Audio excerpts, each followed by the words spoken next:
At number 10, vampire killings. So starting us off, we have the supposed vampire killings from the 1800s. Now, spoiler alert here, they weren't actually vampires. Well, I guess I don't know that for sure, but I'm gonna go out on a limb and say they weren't. Anyways, back in the 1800s, people in New England believed that cadavers were rising from their graves at night and preying on the living. So to solve this problem, they began exhuming the cadavers. Now, some kept it simple and just turned the cadaver face down, but others jumped to more extreme methods like ripping the bones apart and rearranging them, or burning the deceased person's heart and inhaling the smoke. Apparently at the time, it was believed inhaling the smoke cured tuberculosis, though I can only imagine it made matters much worse for them. Some towns were so into the ritual that they would even hold festivals during the process and celebrate the exhumation and subsequent destruction of the corpses altogether.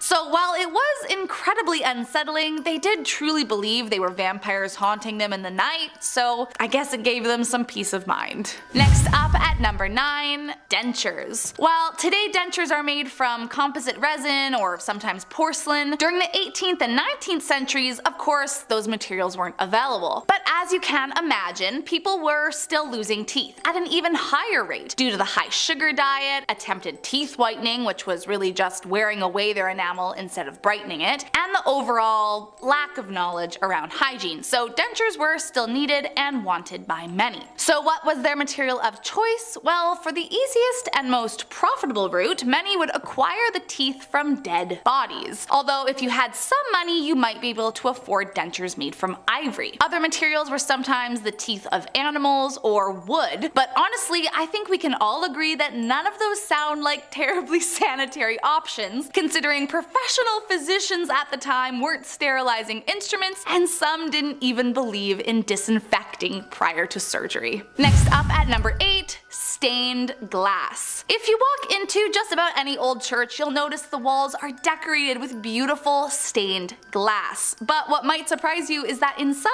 of the particularly older pieces, there is a strange ingredient that helps it all come together. In 1112, a German monk wrote about the process of creating the beautifully colored glass, and as he detailed, it starts off innocently enough, adding sand and potash at a high temp until it becomes molten. From there, they'd add a stabilizer before coloring the glass with different metallic oxides like copper, cobalt, and gold. But once the glass was cooled and shaped, the small details were added by paint. They made the paint usually from lead or copper and would then suspend it in urine. So quite literally, some of those old stained glass windows were painted with pea paint, which I mean kind of just makes me giggle if I'm honest, but it is definitely a weird ingredient to think about being in paint. Coming in at number 7, leather-bound books. Nowadays, it's unusual to even find real leather on anything, but once upon a time, the leather on books wasn't even from cows. It was from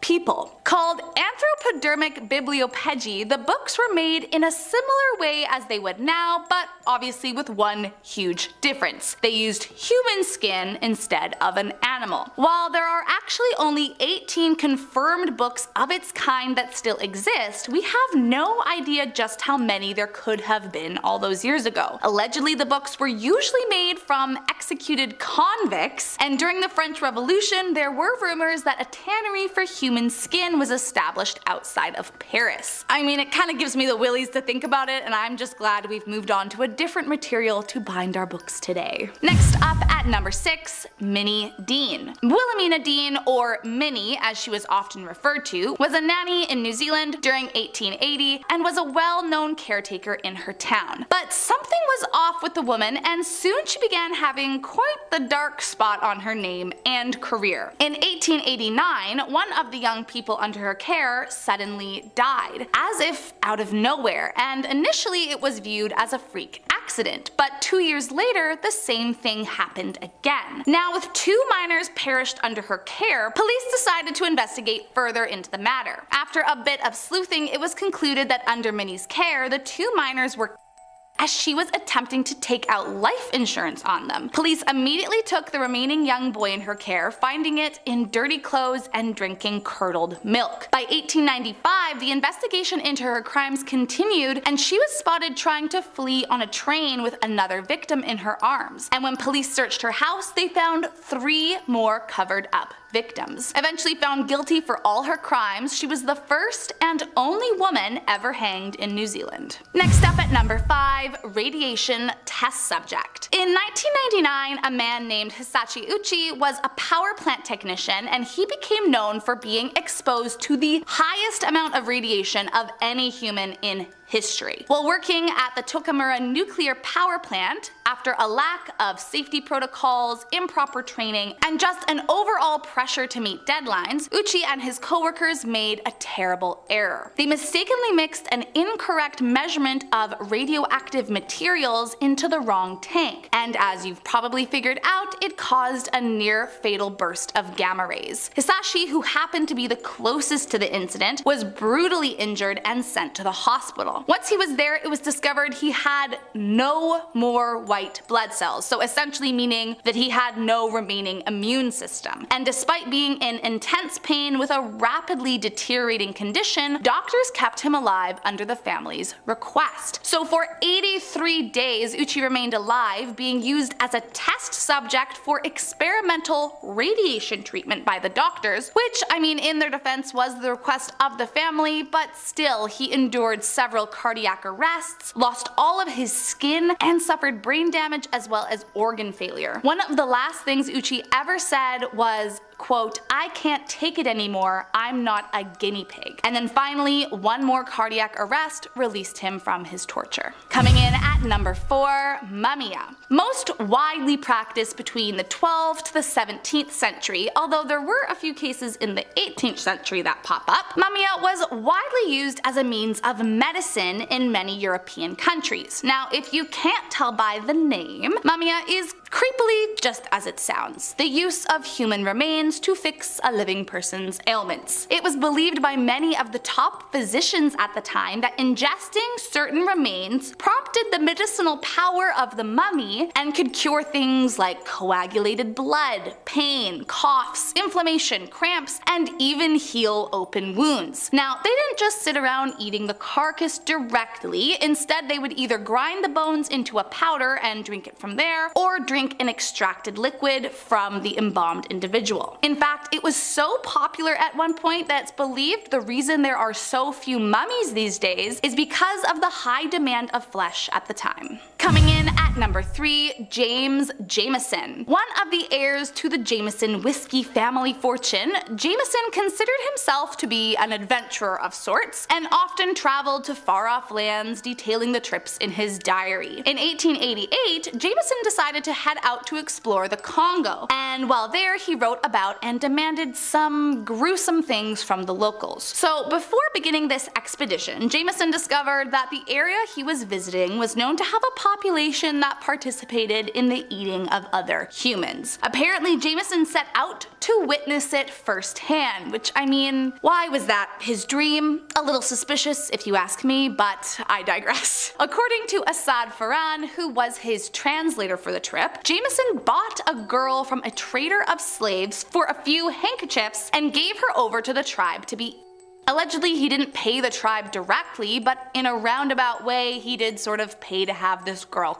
What's even more gross is that he proceeded to draw and paint watercolors of the gruesome event while it happened, which again, just wrong on so many levels. Coming in at number 2, Cambodian Barbies. You may have been taught about the Khmer Rouge in history class, but if they don't ring a bell, essentially they were an extreme communist regime in Cambodia that held government between 1975 to 1979. They were known for being extremely cruel and committed some of the most horrifying acts of genocide in history, with nearly 2 million perishing under their ruling. Now, during their radical rule, the entire country was isolated from all foreign foreign influences. This included closing schools, hospitals, factories, banks, foreign agriculture. They believed this would stimulate the rebirth of the country, but of course, all it did was send it into desolate famine and poverty. Led by a man named Pol Pot, the people of the country could not forage for food, despite the fact that everyone was starving, and anyone who disobeyed the orders was killed. Apparently, as the people became more and more desperate, they began to turn to folk magic, turning Barbie dolls into smoking talismans for luck. Thankfully, since its dissolution in 1999, all the leaders have been jailed for their atrocities, and the people are freed from the genocidal regime.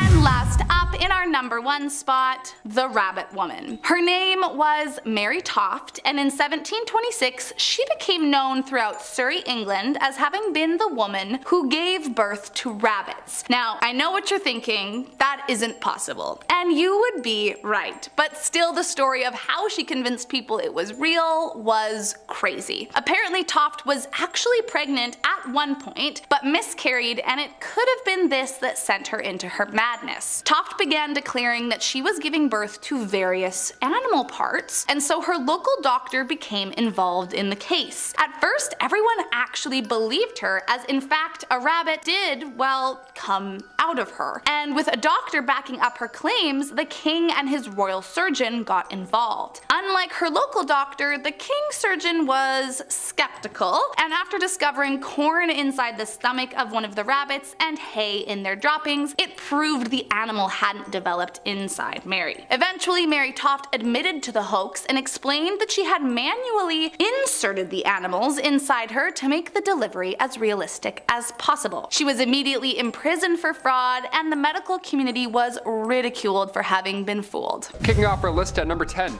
the Reindeer Gift. We'll turn the clocks back to 1941 right off the hop. When the Germans were attacking the Soviet Union, it was of course one of the biggest attacks in history. Britain and the United States had to send over weapons, supplies, anything really, just to keep them afloat, just to keep them in the fight. Now they sent these supplies through the Arctic Circle, that was the only route, but of course it was littered with U-boats, you know, war stuff. So thankfully the British HMS Trident was there to watch the waters, and in turn the Soviets were able to fight on. As a gift, as a thank you rather, the Soviets sent the captain of the Trident, they sent him a live reindeer that the British of course had to accept because it was ill-mannered if you don't. So they had to keep a 6-foot tall, real-life living reindeer on a submarine. Must be comfortable, awesome. Imagine the smell. Her name was Pollyanna, and they brought her on board through a torpedo tube. She was tiny, she's the cutest little thing. She was a crew member for 6 weeks, which is honestly hilarious because you know some of those guys got way too attached, you know for sure.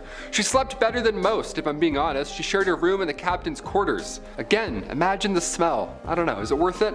I've always wanted a baby goat growing up, so this is kind of the closest thing. I'm jealous, I'm weirdly jealous. Number 9, Stalin Photoshop. Deep fakes are getting out of hand. I have no idea what's real or what's fake anymore. To be honest, I'm not even Taylor. I'm actually Olivia doing a list right now, but it's been deep faked so well that you believe it. Modern technology is really making it hard to tell what's real and what's not, but it goes back. Back in 1939, a photo of Stalin was published, and he looks normal. He actually looks kind of great. Some would say he looks way too good. You know what I mean? He was touching up photos as far back as 1939, just airbrushing, just digitally removing all those zits and stuff. Like really? That far back? But even if you got a photo with Stalin, there's a chance that you yourself would be digitally removed. Like Nikolai Yevtsov, for example, the leader of the NKVD. He was in a photo with Stalin, but around 1937, Nikolai was responsible for orders that had over 1 million people arrested. So it wasn't ideal to be in a photo with Nikolai at the time. So he was denounced, imprisoned, and he died in 1940. So Stalin had him digitally erased and replaced in a photo. That's pretty hilarious. I don't know, this man was ahead of his time via Photoshop. How did he do it? How did they do it? No one knows. Number 8, Bill Clinton and Monica Lewinsky. Nice, I remember this one. I heard about this on LimeWire. That was cool. Heard about that at full volume. This was a huge presidential scandal. Back when you know, didn't happen every other week and stuff, this was a big deal. It was 1998 and Clinton's White House intern Monica Lewinsky was 22 years old at the time. Yeah, young. When you think back to all this old history, you're like, oh, they were this.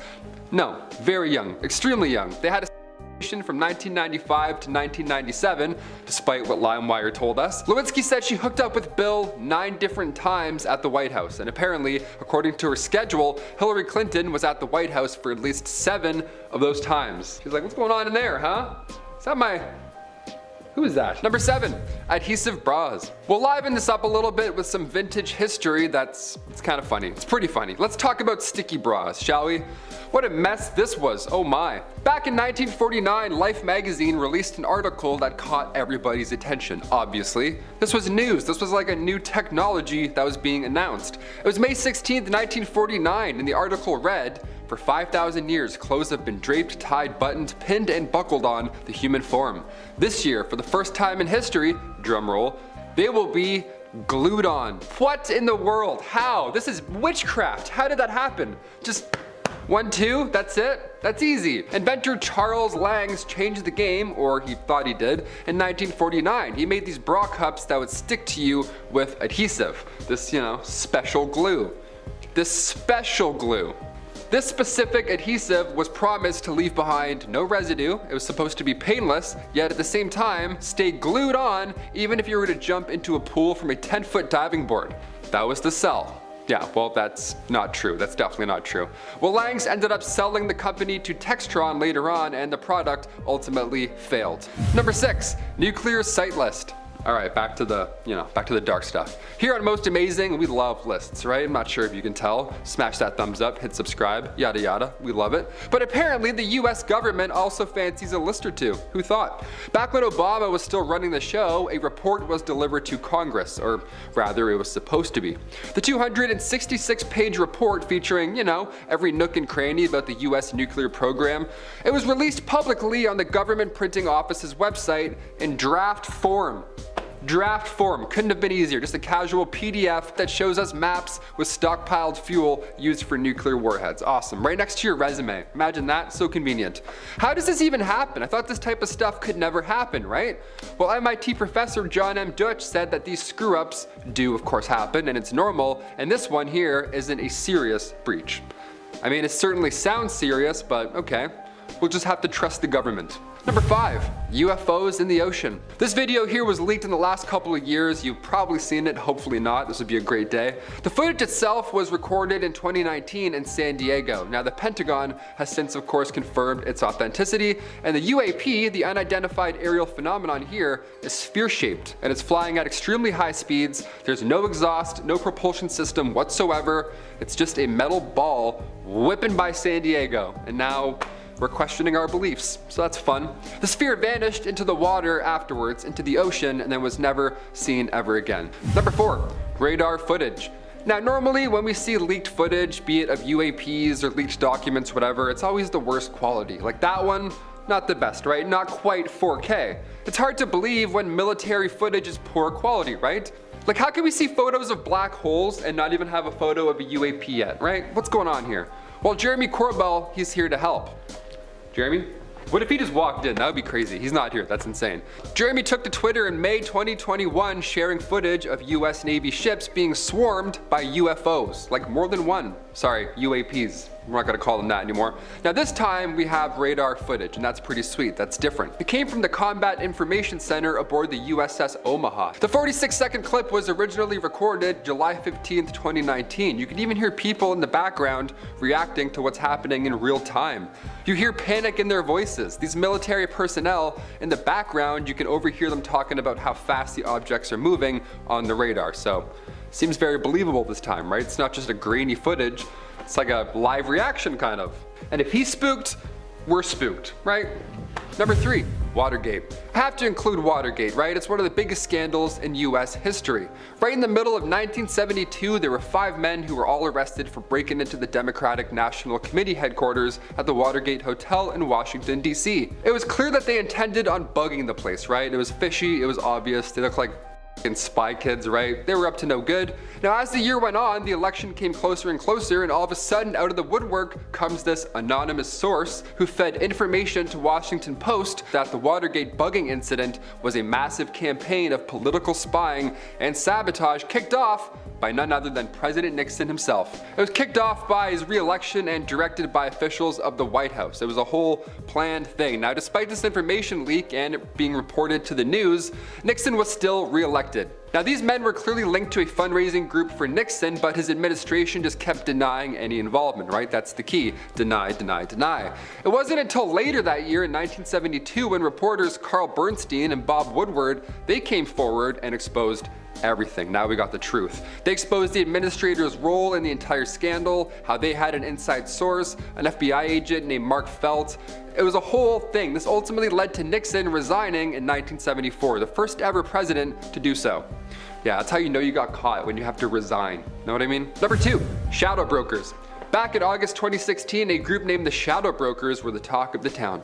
And with that name, how can you not be, right? The shadow brokers would steal cyber weapons from an NSA hacking unit and then proceed to sell them online to the highest bidder. Now this sounds made up. This sounds like it's from a movie. This is crazy, right? Now these tools in question, these cyber weapons, they've been used by many countries and many not so great sounding schemes. China, Russia, Iran, North Korea, you name it, these cyber attacks can happen anywhere, right? The 2019 ransomware cyber attack, that's one example. This incident was connected to the shadow brokers. So whoever this mysterious group is, it still remains a mystery and still sounds made up as shit. It sounds like a DC Comics villain. It's insane. And finally, number 1, motorized roller skates. We'll end on a fun one, because, you know, why not? This last one they've been working on for a very long time and we still can't crack it, right? This is the craziest thing I've ever seen working on this channel, so I gotta end with it. Motorized roller skates, what a nightmare this would be. Imagine if this worked out. Even Elon Musk would see this and be like, no, that's crazy. This photo was taken at the Sunoco station in Hartford, Connecticut. Now context aside, this is an odd one. A guy with a briefcase is filling up at the gas station and he's wearing roller skates. That would look bad today. You would have SWAT teams rolling up if you saw that, right? It's 1956 and that futuristic looking man right there is Mike Dreschler. Now at the time he was working for a Detroit skate company, but he was very close to gas powered skates. They would have cost around $250, which today is around $2,400. And its max speed was 17 miles an hour. Again, imagine that in the closing act of like a Mission Impossible movie. That's crazy. Now obviously the public wasn't supposed to see this. They feared that it would encourage folks to get creative on their own and, you know, launch their way to work. So yeah, don't make rocket skates with gasoline. Thanks. Number 10, Greek fire. Yeah, we'll kick this list off with a blazing mystery. Greek fire has had scholars and pyromaniacs stumped for decades. How did ancient warriors blast fire at each other's ships before Elon Musk ever existed? I don't understand. Where did these flamethrowers come from? This powerful incendiary weapon was used during the 7th century, more commonly by the Byzantine Empire. That was, you know, they were on the top of their game with this one. Can't imagine how they wouldn't be. Imagine being the first human being to weaponize fire. How terrifying is that? It's been referred to as Roman fire or sticky fire, and water that was trying to be used to extinguish the flames, well, that ended up making it a hell of a lot worse. So many sources now realize that the trick here was to use combustible substances, sulfur, petroleum. They would blast it from a distance, and the only way to put out Greek fire was copious amounts of sand, vinegar, or urine. Yeah, the third option there, no problem. We got tons of that on board. No sweat. Especially when a Greek fire syringe is facing your ship. Yeah, we got a lot of urine on standby. Just say the word, Captain. Easy peasy. I'm like, are we ready? I'm pretty ready. I'm shaking. Number 9. Crucifixion.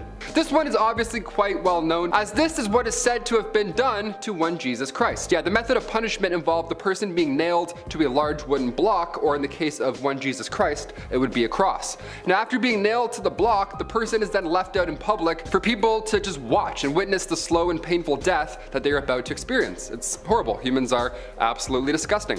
Although the story of Jesus has made this form of punishment well known in our modern society after the fact, it was actually very popular, and there were many more people who were unfortunately subjected to this punishment. And part of the reason for its popularity was because of the terror that it created and the fear that it instilled in the people that broke the law. Yeah, you don't say. I'm sure I'd think twice before stealing that bread.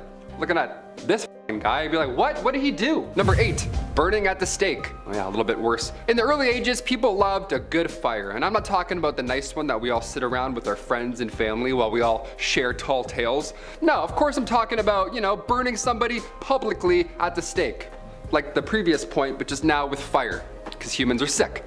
Made famous by the multitude of witch hunts and trials of the past, burning somebody at the stake was a popular form of punishment for those who were accused of treason and or witchcraft. It was popular for reasons similar to crucifixion, because burning somebody at the stake was both a spectacle for the dark souls who wanted to witness, but it was also a warning to all the others out there. Number 7.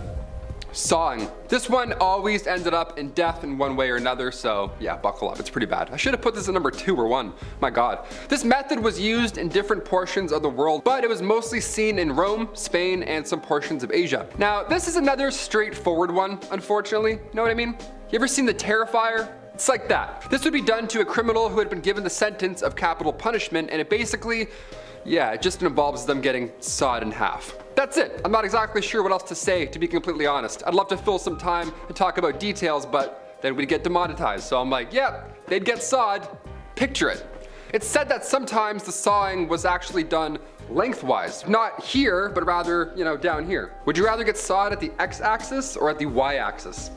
I don't think it matters at that point, really. You're dead. Number 6, the breaking wheel. Okay, this one isn't even creative. You know what I mean? It's just horrible. People just, yeah, here we go. The breaking wheel is literally just a large disc, a pirate ship wheel almost, where somebody is tied to it. And then everybody else walks in and then just, you know, hammers them over and over again because humans, I guess. But of course, since we're talking about medieval times here, everything has to be a show, right? Once the accused was beaten and presumed dead, the wheel would then lift up and then turn slowly, just to show everybody what's up. In case you couldn't get a good view, there you go, now you got one. He's like Usher, just rising in the middle of a concert and then turning around. It's like, what, how do we even do this? Another way to use the breaking wheel, yeah, there was more than one, again, creative folks back then. The other way is they would tie a person to the wheel and then continue to rotate it, so that all the ropes would get tighter and tighter. It was kind of like the rack, but with a twist. Pun intended. Number 5, death by boiling. Again, not many details here to explain from a historical standpoint. Death by boiling. Yep, that's it. Anatomically, this one also sucked, okay? This one is exactly what it sounds like, but it can involve either water or oil. And this is one where I definitely know which one's gonna be worse. I'm gonna say oil. I'm definitely gonna say oil here. If you've ever worked in a kitchen, you're probably also agreeing with me right now. This one actually wasn't super popular back in the day, and you wanna know why? Not enough blood. Yeah, not showy enough. Come back with some pyrotechnics. Lift the guy up on a wheel. Do something cool. I don't know. Involve us. Involve the crowd. One guy was probably in the back like, boring. Let's get out of here. This one sucks. Number 4, flaying. Okay, you've probably heard of this one at some point or another, so do I really have to explain it? I do? Okay. Flaying is skinning. It's a slow and extremely painful method of removing one's skin from one's body, usually with the attempts, hopefully, to keep it all intact. Nice little skin suit there. I'm gonna puke for sure after I'm done this video. In the early ages, this was a popular method of punishment or a means by which to get a confession, and depending on how far they went, this was a very famous method used in Mesopotamia, and sometimes instead of, you know, good old skinning, they instead would remove chunks of flesh. So that's, honestly, I'm not sure which seems worse. I would go with the chunks, probably the chunks, right? I guess there doesn't have to be a winner. It could just be all bad. That's also an option. Number 3, water. Taking a step away from the worst physical thing one could possibly go through, let's take a look now at how far the mind will go before it too breaks. Sensory deprivation is still around today in terms of punishments. In fact, there's actually many who pay for it. They lay in a dark tub full of salt and they float, and it's a magical experience, right? Your senses, they're powerful, especially combined with water. So a dripping machine where water would just drip on you, it doesn't sound bad, but really it was the worst punishment out there. It's one of the worst ones. Ice cold water dripping on your forehead over and over for hours and hours. It's one of the worst. Everybody's heard about this in some way. In medieval times, they would do this as well, but the drops would be at different times, so you couldn't predict it, which would drive you crazy, right? I'm so anxious. This is the worst punishment, I think, on the list somehow. In medieval times, they would tie you down, and then using a horn, like a big ass funnel, they would pour 9 pints of water down your throat. So either this or that. Either water is gonna fuck you up in some way, shape, or form. Water being used for punishment is pretty wild, especially when we need it to survive. It's kind of twisted. Who thought of that, right? Number 2, keel hauling. Not to be confused with Kegels. That's a very, very different thing. My autocorrect told me this morning. It's like, hey, not the same thing. You meant key hauling. And I'm like, absolutely. Key hauling was reserved for the worst of the worst at sea. Yeah, we gotta punish, but sometimes we're gonna be on the road, right? We gotta improvise. This was used by pirates for sailors who disobey orders and whatnot. Now the victim would be suspended by a rope, either with rocks or weights around their ankles. They would be hung off the front of the ship. Then they're lowered to the keel of the ship where all the sharp barnacles and waves and everything else lives. And then at that point, they would get dragged all around the boat. Water plus pain, it's a lot here. It's a deadly combination. Anything to do with barnacles and the sea, No chance. I'll tell you anything, Blackbeard. If Blackbeard was like, here's a messed up fish, I'd be like, gross, I'll tell you anything. I don't like the ocean. And finally, number 1, medieval house special. Let's end on a fun, light one, okay? That way we can all sleep. Deal? Deal. Hit that thumbs up. We're feeling a little bit better. Many of these ale brewers back in medieval times were all women, and that's probably because men were too busy drinking it in the basement. Baking bread was not freely permitted, but making ale in your basement was totally okay. Yeah, we went from making ale in our living rooms to banning alcohol.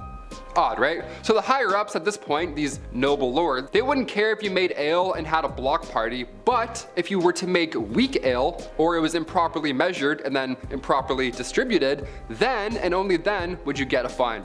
That's like the police busting your house party, but only when they get there, they turn the music up and then congratulate you on a proper barrel of White Claw. They're like, ah yes, black cherry, the finest. They sip it, it's improperly distilled. They're like, all right, put your hands behind your back, get the out of here. You make weak ale, you're going to jail. Starting off in our number 10 spot, we have Keith Hunter Jesperson. Also known as the Happy Face Killer, Keith was so desperate for attention for his crimes, it might have led to his own demise. Keith is a killer who, after the body of his first victim was found, had someone else actually claim to be responsible for his crimes. When you're trying to get away with killing people, having someone else falsely confess to your crime would likely seem like the best case scenario, right?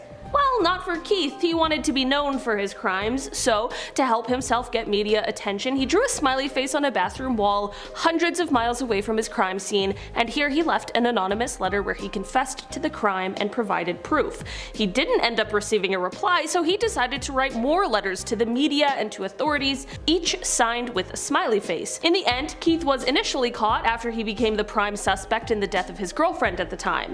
Previously, his victims had been people he had no connection to, so this truly was the mistake the authorities needed to catch him. Keith then admitted to his crimes, and while he has formally been linked to 8 deaths, he has confessed to somewhere around 185. Keith was tried and sentenced to life without parole for his heinous crimes, and he remains in prison at Oregon State Penitentiary. In our number 9 spot today, we have Franklin Dwayne Alex. Franklin is a man who had quite an insane crime spree that lasted for about 6 months in the 1990s. Although short, it was anything but sweet. The spree started off in August of 1997 in Houston, Texas. Over the course of this spree, Franklin took the lives of at least 3 people. He committed robberies, he harmed people, he attempted to take more lives where thankfully the people survived, he kidnapped people, literally any serious crime he could commit during those 6 months he was doing it. In the end, Franklin was caught and put on trial for his crime spree, and he received a sentence of death which was carried out on March 30th, 2010.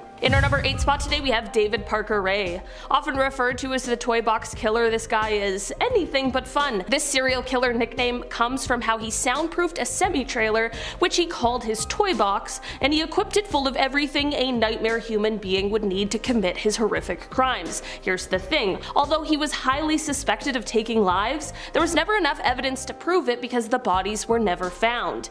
This means that although many people are quite sure that he did such things, he was never officially tried for it. He was, however, tried and convicted for kidnapping as well as for harming those he had taken. He would sometimes include his wife in these instances, she was a willing participant, and then many of those he took he would later drop off on the side of the road somewhere after using barbiturates in an attempt to destroy their memories that could potentially identify him. Whether he took any lives or not is still up for debate, I suppose, but that does not mean he is any better than anyone else on this list. He is equally as horrible of a person. In the end, David was convicted for his crimes, which is thought to be up in the range of about 60 instances, in 2001, and then he died of a heart attack in 2002 in prison. In our number 7 spot today, we have Arthur Shawcross. This man is also known as the Genesee River Killer, and his crime spree began in 1972.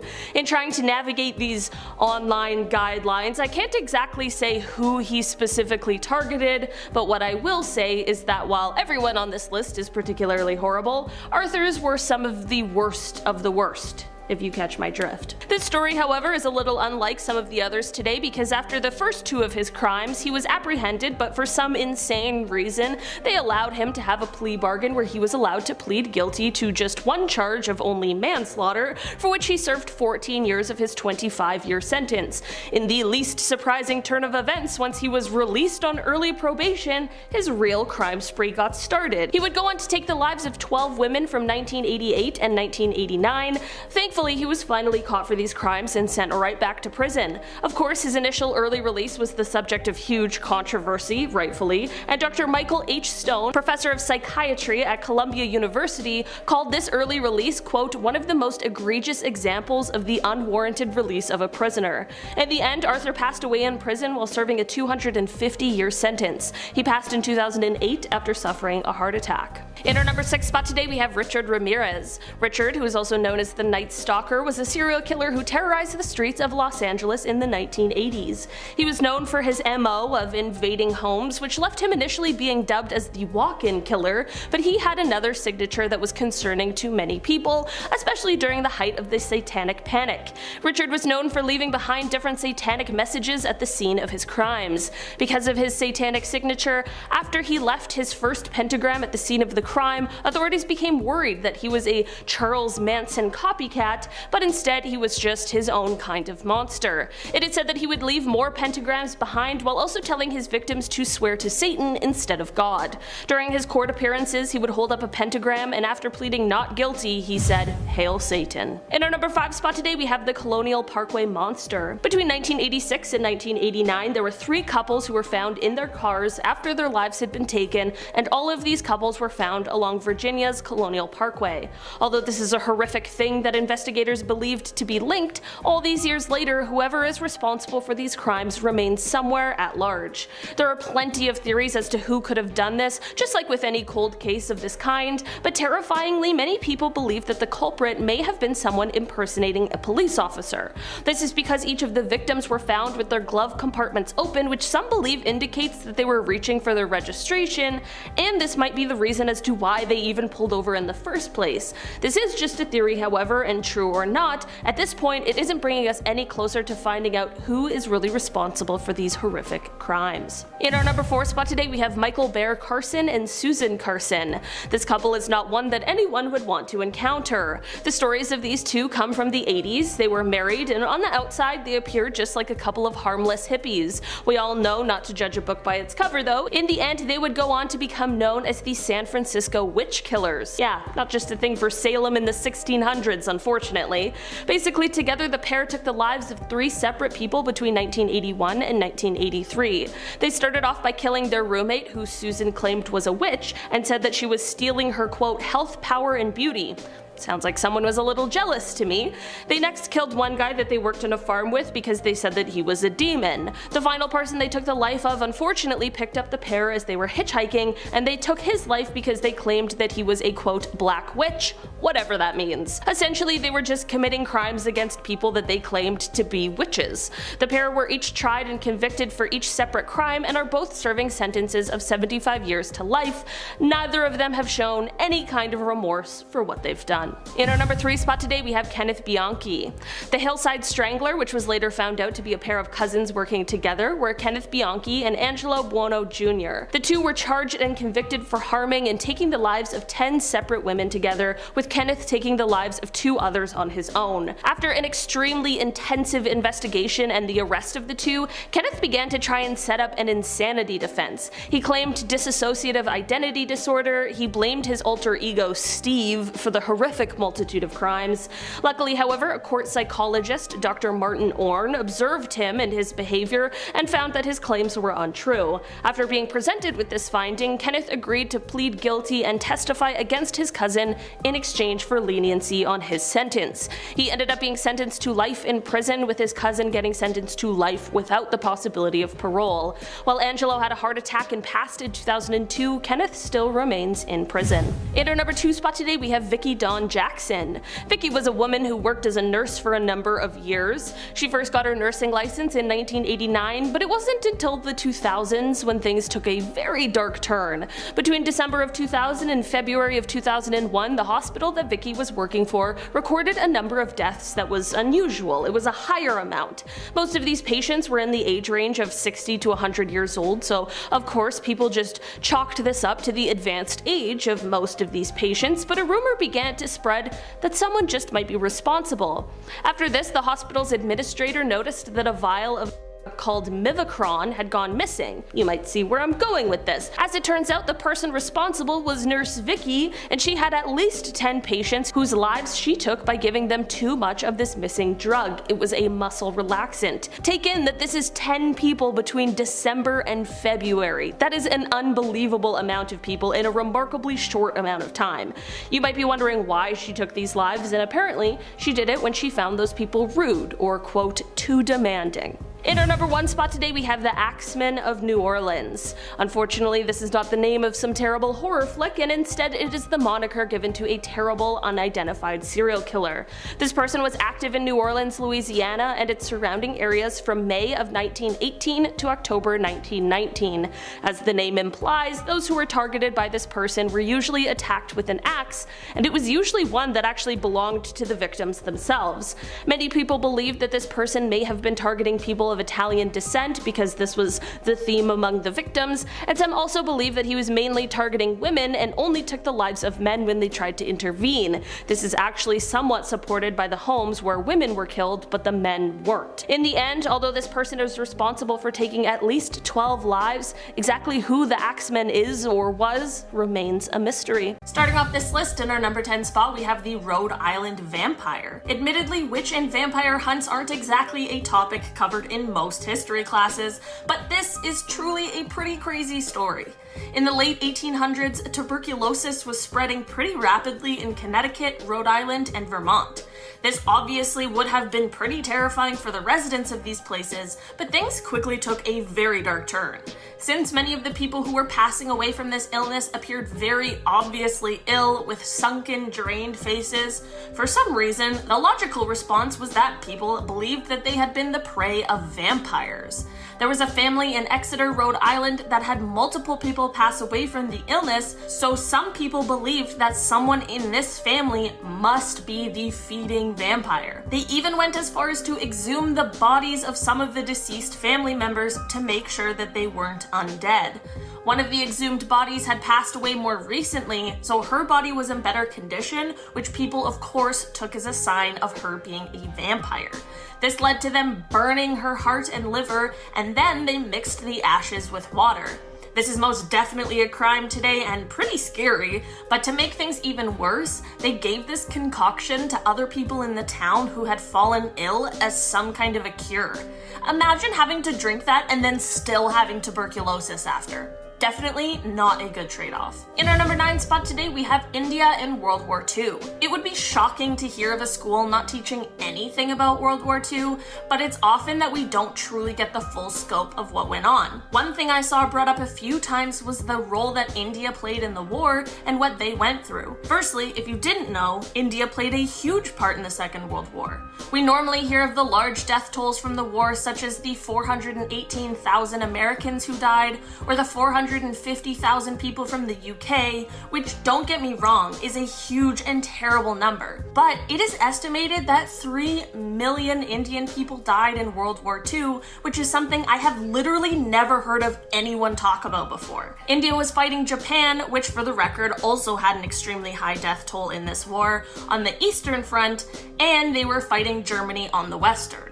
World War II is a part of our global history, so why don't we talk about it and how it affected all of the countries? In our number 8 spot today, we have the Acadian Explosion. Before I dive into this one, guys, please don't forget to hit the thumbs up button if you're enjoying the video so far. This is something that happened in my own country, you guys, and I can honestly say this was never taught at the schools I attended. The Acadians were descendants of the 17th and 18th century French settlers who settled in the area that is now the Canadian Maritimes, so New Brunswick, Nova Scotia, and Prince Edward Island. In 1730, Acadians had to swear to British authorities that they would remain neutral on any conflict between Britain and France.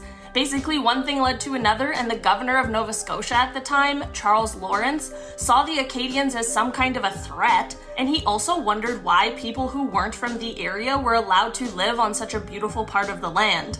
Well, isn't that real rich coming from someone who also wasn't from the area?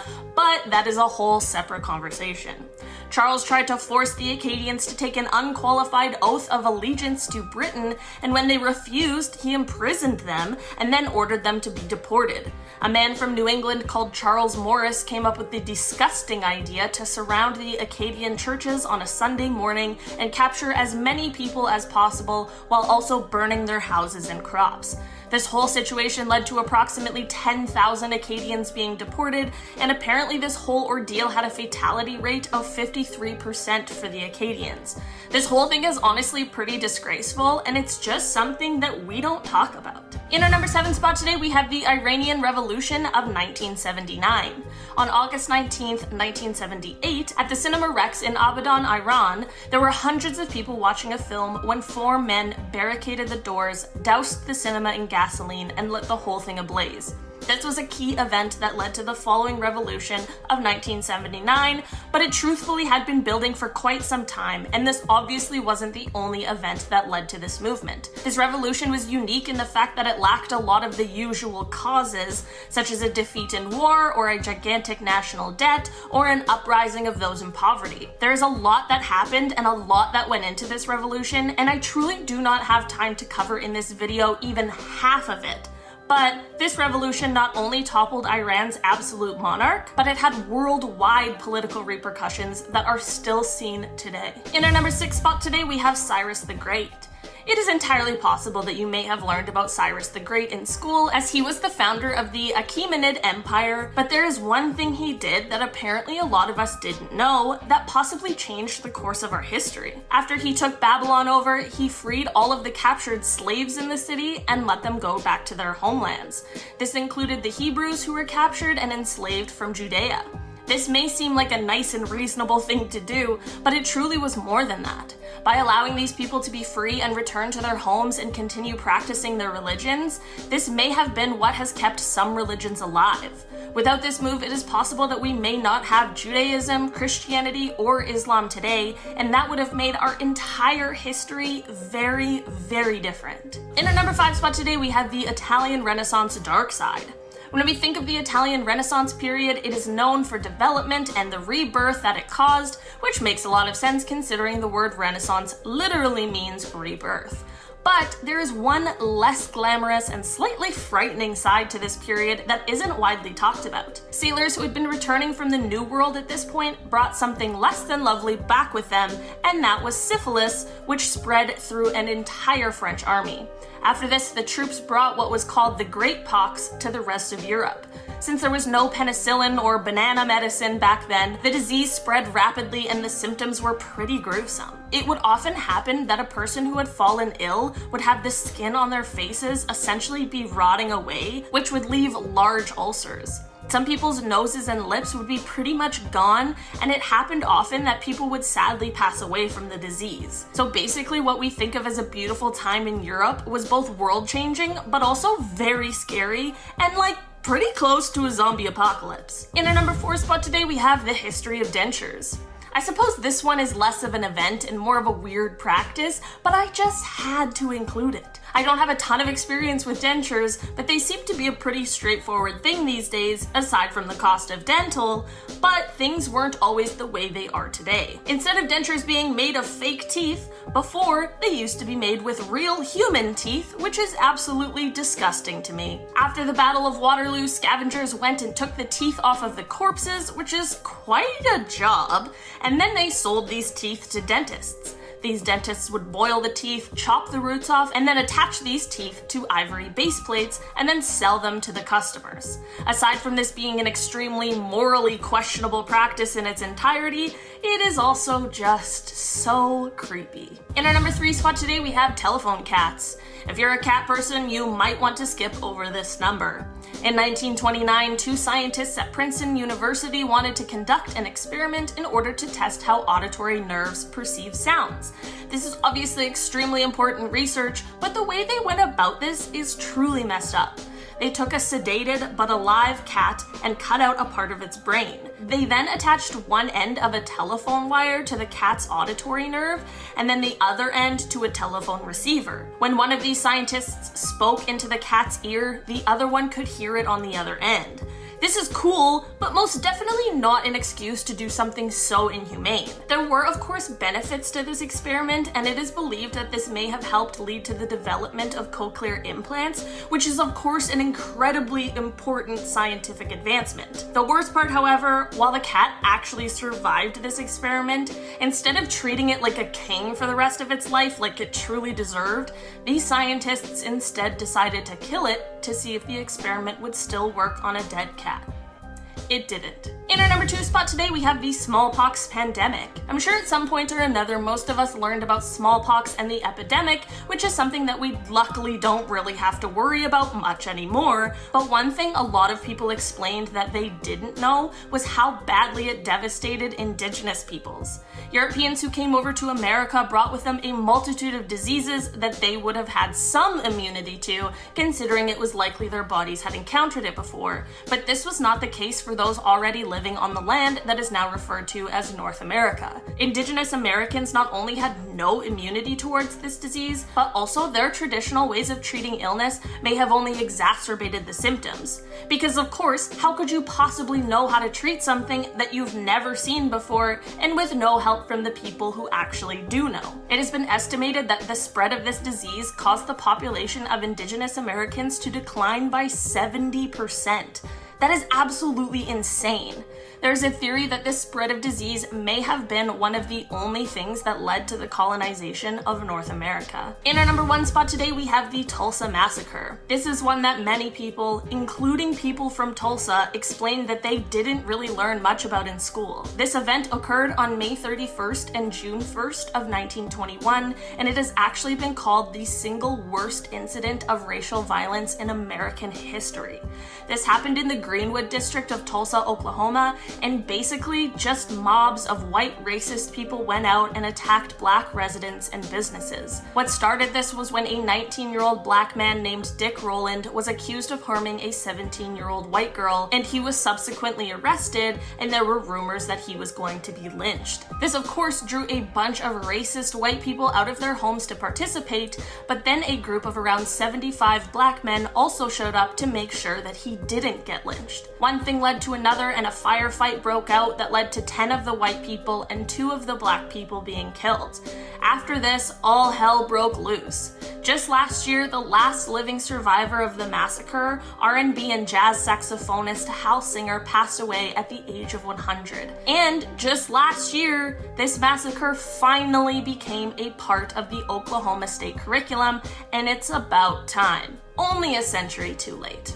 I also feel like in that I didn't include, but I should have said, that thing after the lynching was like only the beginning of it, and then everything got crazy and way more people died, and it was really destructive. I just didn't want anyone to think that I was making it seem like it wasn't as bad as it was, because it really was. Starting off in our number 10 spot, we have lobotomies. Did you know that it used to be common practice for people to just get a part of their brain cut out? Okay, well maybe not common, but it wasn't as uncommon as you would hope. Lobotomies used to be considered an excellent and efficient cure for things such as mental health problems, which thankfully is a practice that has not survived for very good reason. Of course, in modern medicine they do still exist, but only when actually necessary, and there is of course a lot more knowledge about the dangers and effects. One well-known person to have undergone one of these procedures was Rosemary Kennedy, who was John F. Kennedy's sister. She was experiencing seizures as well as mood swings, and while the seizures certainly were something that needed to be looked after for her health, I'm not sure if the mood swings necessarily needed some kind of medical intervention. Anyways, to cure her, they had a lobotomy performed on her. This procedure left her with the mental capacity of a 2-year-old, and she could no longer speak or walk properly. After this, she spent most of the rest of her life hidden away, and it was thought that her family did this because they were ashamed of her, which is both horrible and so sad. In our number 9 spot today, we have the English Civil War. This might be something that is taught more often in English schools, but admittedly it's something I didn't even hear mentioned throughout my time in school. This was actually a series of civil wars that took place between 1642 and 1651, and while it is often referred to as one event, it can be divided into 3 separate wars. These wars were mostly in relation to the manner of England's governance as well as pertaining to religious freedoms. The first war was from 1642 to 1646, and the second was from 1648 to 1649. Both the First and Second Wars saw supporters of King Charles I battling against supporters of the Long Parliament. The Third War took place from 1649 until 1651, and this one saw the supporters of King Charles II fighting against the supporters of the Rump Parliament. In the end, these wars saw the execution of King Charles I, the exile of his son King Charles II, and the replacement of the English monarchy with the Commonwealth of England. There's so much more information about what went on and who was fighting in these wars, but I unfortunately don't have time to cover all of it in the short amount of time we have, but it certainly was a revolutionary period for England, Scotland, and Ireland, and it really was concerned with how these three kingdoms should be governed. In our number 8 spot today we have William the Conqueror. This one is a bit more well known than some of the others on this list today, but I want to specifically talk about one thing in reference to this that is much less well known. In 1807, William the Conqueror decided to take on an all-alcohol diet. This is because he was suffering from extreme obesity and was struggling because of that fact. Because of this, he told his staff that he would only drink wine until his weight went down, but he ended up passing away less than a year later, and most of us are told that this was obviously because of the wine-only diet, but that's not actually true. In an astonishing turn of events, this wine-only diet actually worked. Shortly after beginning his diet, he was able to ride his horse again, which was one of the main reasons he started the diet in the first place, as he was previously too heavy for the horse to carry. He actually died after falling from his horse during an expedition, which was completely unrelated to either his weight or his diet. It's entirely possible that had he not gone on this diet, he would have never ridden his horse and maybe would have lived longer. Truthfully, who knows, but I suppose in a very roundabout way, he did still kind of die from this wine-only diet. In our number 7 spot today, we have the World War II dogs. A lot of us have learned quite a bit about World War II as it affected everyone at the time and was obviously a huge deal. We all have slightly different perspectives on it depending where you grew up and went to school, but it's something that is still widely talked about today. There is so much to cover on this topic, so of course some of it ends up getting left out of the history textbooks, but that doesn't mean the knowledge doesn't survive in some capacity. For today's list, I want to talk about a technique that was used in Russia during World War II that ended up completely backfiring. In Russia, they had trained dogs with bombs strapped onto their backs to run under tanks. I'd like to think that this technique also saw the dog being able to leave the bomb there so that they could escape, but that is most likely wishful thinking, but that isn't even what I wanted to talk about today. While this is, I suppose, a good tactic for fighting a war, there was one grave oversight during this training. All the dogs were of course trained using Russian tanks, since that's where and who they were being trained by, so when it came time for the real deal, these dogs couldn't differentiate between a Russian tank or an enemy tank, which then saw the dogs running under what they knew, which were the Russian tanks. Certainly not the outcome that they were expecting. In our number 6 spot today we have Mary Shelley.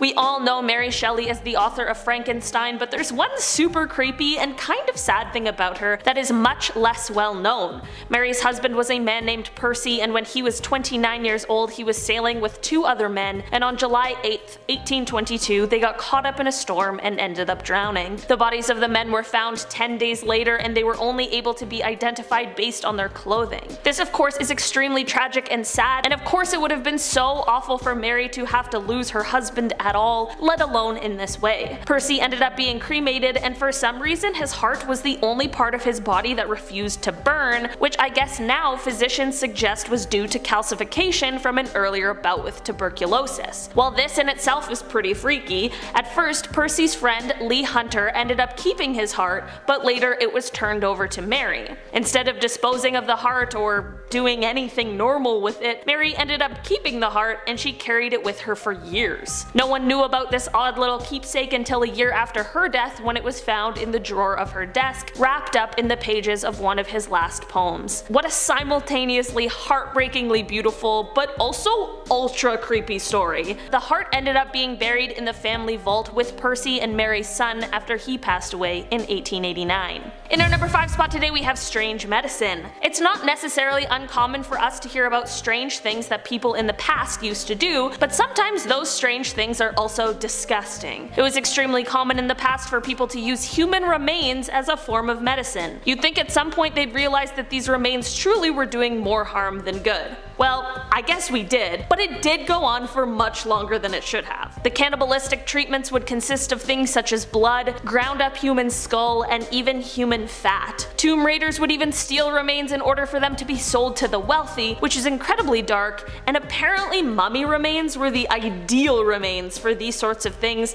which led to a shortage of mummies. I never thought I'd be in a position where I'd be talking about a shortage of mummies, but truly anything can happen over here at Most Amazing Top 10.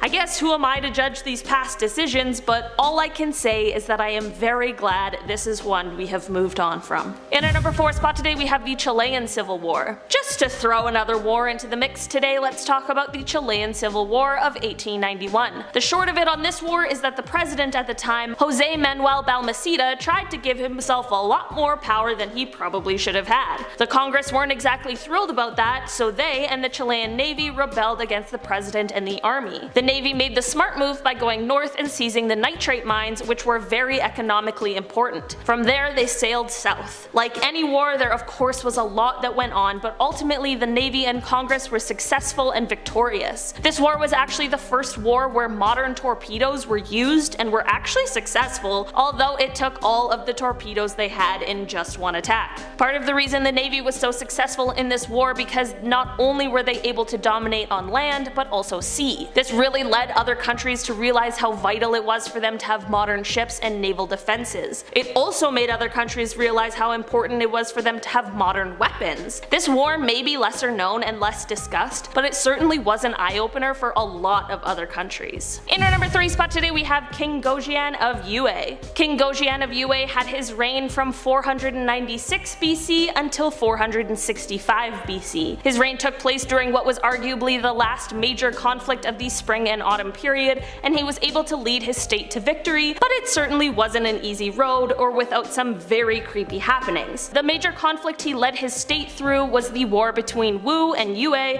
which started when a Yue princess, who was married to a prince of Wu, left her husband and fled back to Yue. I mean, this of course wasn't the only thing that caused the war, but it certainly sparked the fire. King Gojien was an extremely humble king, as he wouldn't relish in the riches he had as most royals would. Instead, he ate the same food as peasants and often would leave himself hungry in order to remember that he was in a position to serve his state. Okay, so you might be sitting there wondering when I'm going to get to the scary historical event that you came to this video for, so here it is. As I mentioned before, he was able to lead his state to victory, but of course a war involves a lot of sacrifice and some pretty horrific happenings. King Gojien's army was very well known for their ability to scare their enemies before battle began, and this is because their frontline consisted of criminals who had been sentenced to death. In this time there wasn't lethal injection or the electric chair, so naturally it was a lot more of a vicious process. These criminals would decapitate themselves in front of the enemy army.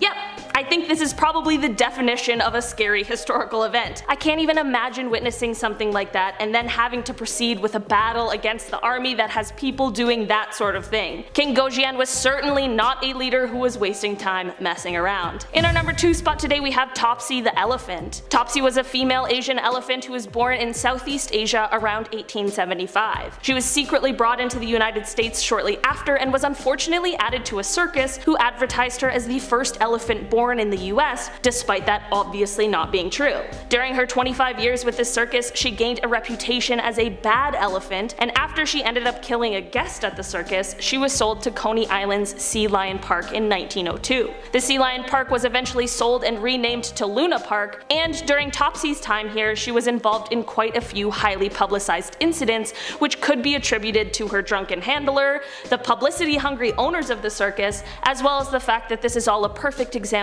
of why animals that belong in the wild should be in the wild. In the end, all of the horrible people who had a hand in Topsy being in this circus decided that since she was such a problem, they would execute her publicly. They were going to hang her, but because people thought that that was inhumane, they decided to take a different route. For the record, I just want to say that the execution of Topsy was inhumane no matter what method they chose, because Topsy didn't deserve to be in this kind of an environment. On January 4th of 1903, Topsy was was fed carrots that were laced with potassium cyanide, and she was also electrocuted and strangled. To make this horrific day even worse, the event was both spectated and the Edison Manufacturing Movie Company was there to film the whole thing. Many people believe Thomas Edison was actually there himself, but that is something that is up for debate. This whole situation is absolutely heartbreaking, and Topsy deserved a lot better than everything she had to go through. In our number 1 spot today we have the Red Summer. The Red Summer is something I didn't even hear mentioned in school, which is honestly absolutely shocking. I'm hoping this is something that is more commonly taught than I think it is, because it certainly is very important. The Red Summer is the term used to refer to the period from the late winter through to the early autumn of 1919, in which white supremacist terrorism and racial riots took place in more than 36 cities across America. Some of the more well-known race riots that took place during the Red Summer were the Chicago and Washington, D.C. riots, and the Red Summer also saw the Elaine Massacre that took place in Elaine, Arkansas, which saw the deaths of between 100 to 240 Black Americans. These anti-Black riots are said to have developed from a multitude of post-World War I tensions, such as the economic slump and the competition in job and housing markets. In 1919, it certainly wasn't uncommon for there to be race riots and a multitude of white on black violence, but the Red Summer really marked some of the first race riots in which Black people in number stood up to the white supremacy, resisted, and fought back. During the Red Summer, a civil rights activist named A. Philip Randolph publicly defended the right of Black people to self-defense. It is said that between January 1st and September 14th of 1919, white mobs lynched at least 43 Black Americans, but despite this, the states refused to interfere or prosecute these mobs. Considering how many race riots went on during this summer, we truly could dedicate an entire video to the Red Summer. It is insane to think about how recent 1919 really was, and while we certainly have come a long way, there is always more work to be done, and part of the work involves us learning about these horrible histories and what happened in our past. Starting off this list in our number 10 spot, we have Heraclitus of Ephesus. Heraclitus of Ephesus was an ancient Greek philosopher who helped push the notion that the universe is in constant change, as well as the unity of opposites, where the universe is a system of balanced exchanges. This is all fine and well, but where things get troublesome is in his own personal life. Heraclitus was a misanthrope, and his dislike for humankind led him to having long stretches where he was quite isolated. He would wander through the wilderness alone, surviving on plants and other things that he could scavenge. In the end, he came down with a pretty terrible and painful illness called dropsy, which is an accumulation of fluid underneath the skin. Doctors were unfortunately unable to help him, so he took matters into his own hands. He decided to cover himself in cow dung under the belief that as it dried, it would draw the moisture out from under his skin. This could have been a genius idea, albeit super gross, but things took a very, very dark turn. Covered in the dung, he laid out in the sun to dry, but the dung created a body cast and it left him unable to move. This inability to move also left him unable to shoo off the pack of wild dogs that ended up surrounding him. So, unfortunately, he was eaten alive. I guess I can understand why this one may have just been left out of history class. In our number 9 spot today we have Kurt Gödel. The Austrian-American philosopher and mathematician Kurt Gödel lived from 1906 to 1978, and he made quite a name for himself. Being compared to the likes of Aristotle and Einstein, he is best known for his incompleteness theorem, which was a very significant mathematical result. He was obviously very successful and found himself teaching and educating a younger generation, but similar to who we just talked about, his personal life is where things got quite dark. When he was 6 years old, he had a case of rheumatic fever which left him quite ill for the rest of his childhood. This led him to first being pretty preoccupied with his health, and unfortunately this turned into hypochondria, which then led him down a path of complete paranoia. He ended up having an irrational fear of getting poisoned, so to avoid this he would only eat food that had been prepared by his wife, who also had to taste it beforehand. Sadly, his wife was hospitalized in 1977 for 6 months, which obviously left her unable to prepare food for him. I'm not exactly sure why he couldn't just prepare prepare the food himself, but during this period he refused to eat, which eventually led to him starving to death. In our number 8 spot today, we have prohibition poisoning. I'm sure most of us learned about the prohibition at some point in school, which of course was the outlaw of the consumption of alcohol, which was done with a ban being placed on the production, importation, transportation, and sale of alcohol by the US government from 1920 to 1933, but it is just as well known that this ban certainly did not stop people from producing or consuming alcohol. It was just done in sneakier ways. The black market for alcohol was booming as people began to drink redistilled industrial alcohol instead. This is all pretty well known, but one super sketchy thing that is definitely less well known is something that government agencies did to curb the black market sales of alcohol. Basically, they poisoned the industrial alcohol that was being repurposed for drinking. And not just poisoned in a way where the drinker would get sick, which is already horrendous enough, but they poisoned the alcohol with lethal chemicals. It is thought that by the time the prohibition ended, at least 10,000 people died from this. This event is still one of the strangest and deadliest decisions made by government officials. In our number 7 spot today, we have King Charles VI. King Charles VI started off his reign by being very well loved and respected, but as time went on, over his 4 decades of ruling, he ended up being known as Charles the Mad. His erratic behavior had him hacking up nights, imagining that he was St. George, and he would also have bouts of amnesia where he would be able to recognize some people, but not his wife and children. This is all very strange and of course quite sad, as he was very obviously exhibiting signs of extreme mental illness, but one of the strangest symptoms was him believing that he was made of glass. He was terribly frightened of falling or being jostled too hard, and he would actually insert iron rods into his clothing to try and keep from shattering. But then he would also apparently run wild at top speeds throughout the halls of the castle or the streets, which would obviously mean he was totally abandoning his fear of fragility. It apparently got so bad that he had to be held inside with the entrances bricked up. Sadly, he continued on this path until he passed away in 1422. In our number 6 spot today, we have the sticky bomb. Okay, so this one is less of an event and more of just a historical invention that absolutely should not have existed, and that is the sticky bomb. After the British hurriedly evacuated France in 1940, they were facing the threat of German invasion and had to come up with some weapons that could be used against tanks. Thus, the sticky grenade or sticky bomb was born. It was formerly called the anti-tank hand grenade number 74, and basically the design was that there was a metal outer shell that covered a bomb coated in adhesive. The idea was to have the user pull a pin to remove the metal casing, where they could then run up to a tank, use the sticky adhesive to stick it to the tank, activate the 5-second fuse, and get the heck out of there, or you could just throw it and hope it stuck.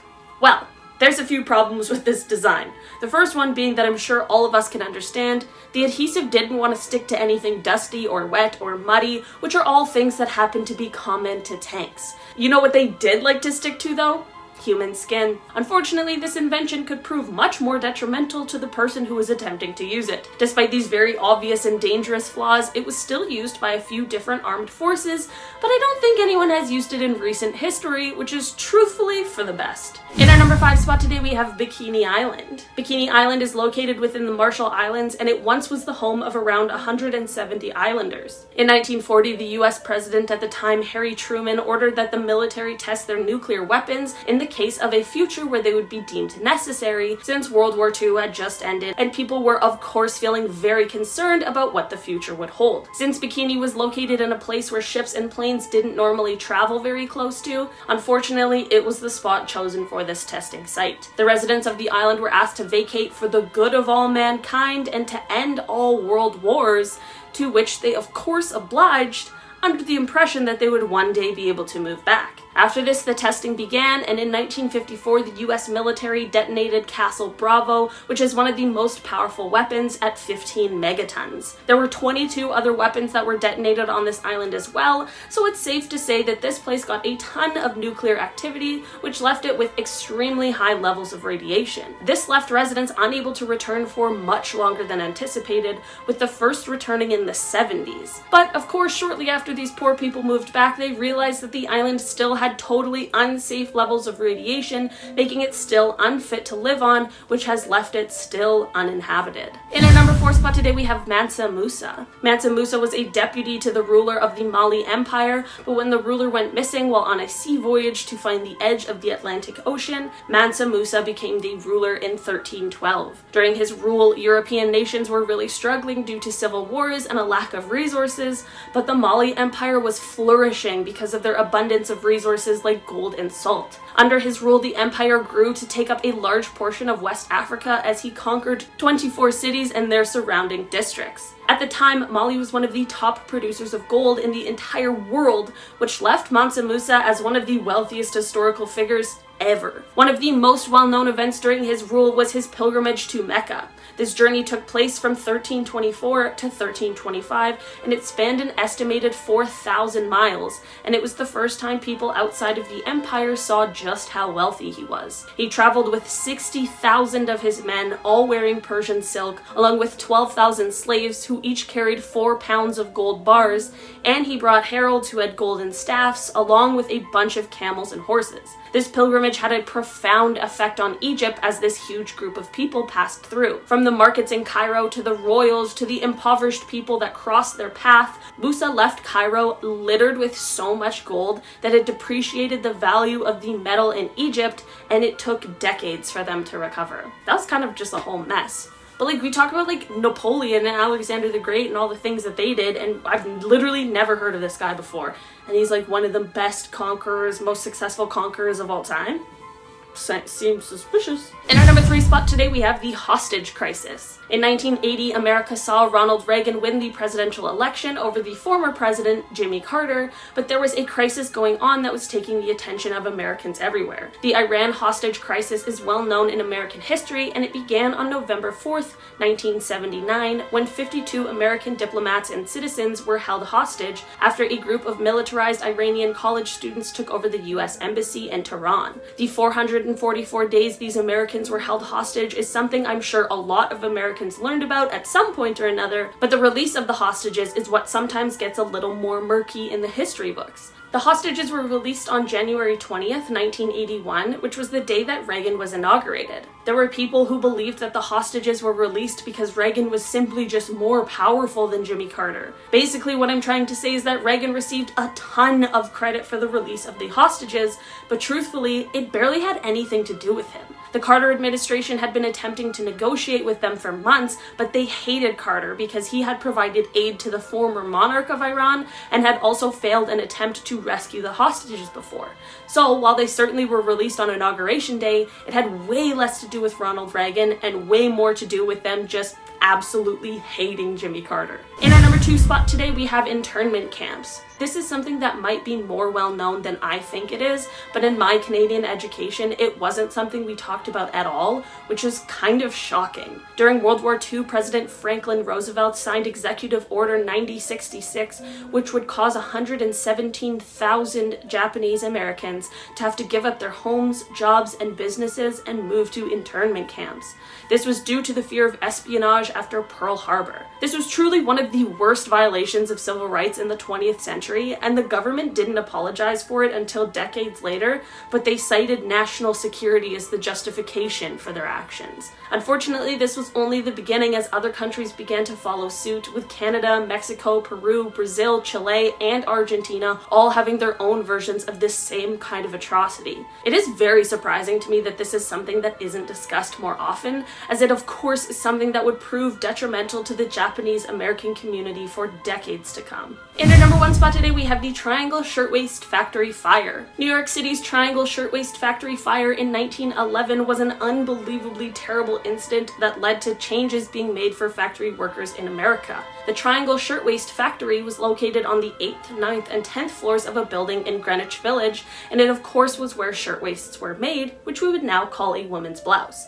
I call this place a factory, but it was definitely more like a sweatshop, and the employees were mostly comprised of young women. So, like I mentioned before, in 1911 there was unfortunately a fire that broke out on the 8th floor, and because of the cramped and unsafe working conditions, the fire ended up claiming the lives of 146 people that day, which is absolutely horrible. After more details came out about the incident and how the terrible working conditions were mostly to blame for the amount of lives that were lost, protests broke out all around the city.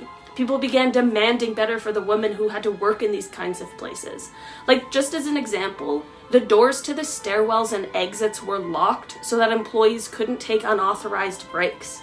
How unbelievable is that? And the worst part is that the owners of the company, who were largely responsible for what happened that day, basically got off scot-free. If you want to know more about this fateful day, the amazing podcast My Favorite Murder by Georgia Hardstark and Karen Kilgariff has an episode that does a wonderful job covering it. The episode is number 189, entitled What Wonderful Luck. It is crazy, and there's a lot going on. Coming in at number 10, Christopher Columbus didn't discover America. In the United States, kids celebrate Columbus Day, which is a national holiday that falls every second Monday in October. Now, the holiday is given to celebrate the discovery of the New World, but in actuality, Columbus not only didn't discover the United States, he never set foot there. One, obviously it's hard to discover a place that is already being lived in, and two, once again, he never went there. He took 4 separate trips, starting in 1492, and the first trip saw him land in the Bahamas, and after that he explored Central and Southern American coastlines. There is some evidence to suggest that actually the first explorer from the east to discover the shores of the States was a Norse explorer called Leif Erikson. Nonetheless, Chris still gets his own day. Does this guy deserve a holiday? No, he doesn't. Columbus is celebrated in history as a brave and noble explorer, but in reality, not only was he awful to the indigenous people,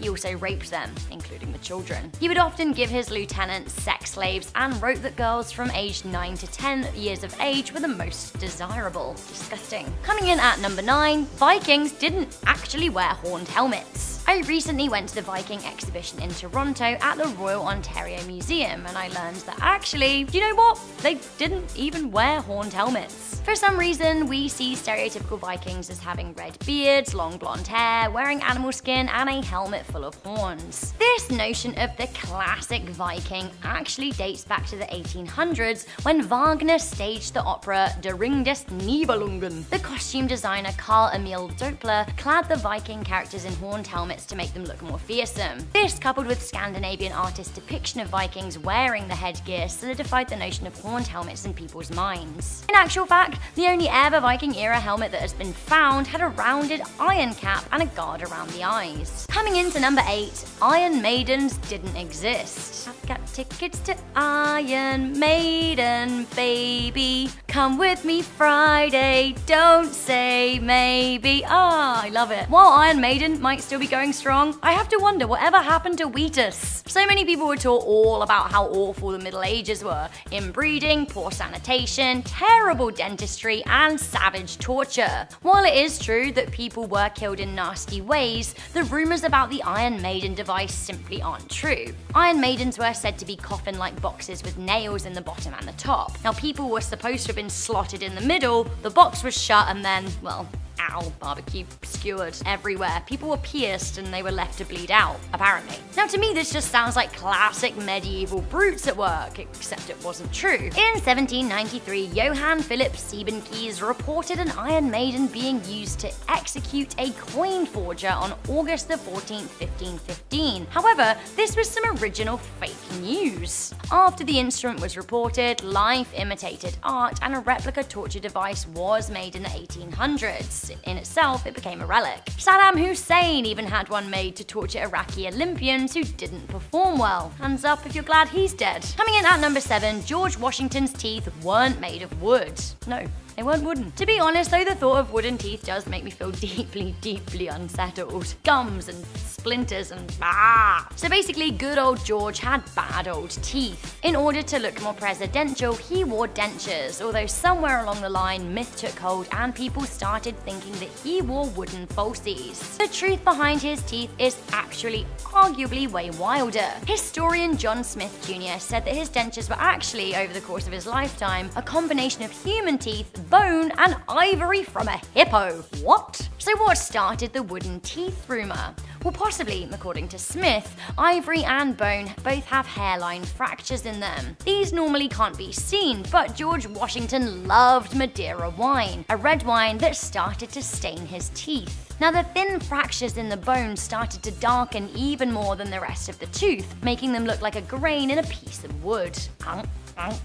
Coming in at number 6, Napoleon wasn't short. History has done Napoleon a little bit of a disservice. While history favors the Frenchman as an adept conqueror, it also paints him as a bit of a shorty. A lot of people discuss the Napoleon complex, or little man syndrome, basically referring to small dogs with big barks. The myth seems to come from a discrepancy between the British and French measuring systems at the time. Napoleon was said to be 5'2" when he died in 1814, so that's my height, which is pretty short. However, it does seem that the French units were a little different, and actually 5'2" to the French was over 5'6" in British measurements, making him 167 centimeters. Now still, this isn't very tall for a man, but way more average in the 1800s. Perhaps it served British propaganda to paint the military genius as small and defeatable. According to historians, Napoleon did like to surround himself with taller soldiers, which I suppose made him look short in stature. Coming in at number 5, Cinco de Mayo isn't Mexican Independence Day. Mexicans out there are aware of this fake news, but the rest of the world does seem to think that Cinco de Mayo is Mexican Independence Day. Now actually, Cinco de Mayo is a huge celebration in North America, especially because of the population of Spanish speakers, most of which live around the border states. Cinco de Mayo celebrations aren't just for those with Mexican ancestry. Americans and Canadians love a good excuse for a marg and avocado, don't we all? Either way, Cinco de Mayo is not, contrary to popular belief, a celebration of Mexican independence, but instead, it's a party celebrating the success of the Battle of Puebla. Basically, in 1861, France got angry that Mexicans owed them money and they'd stopped paying them back.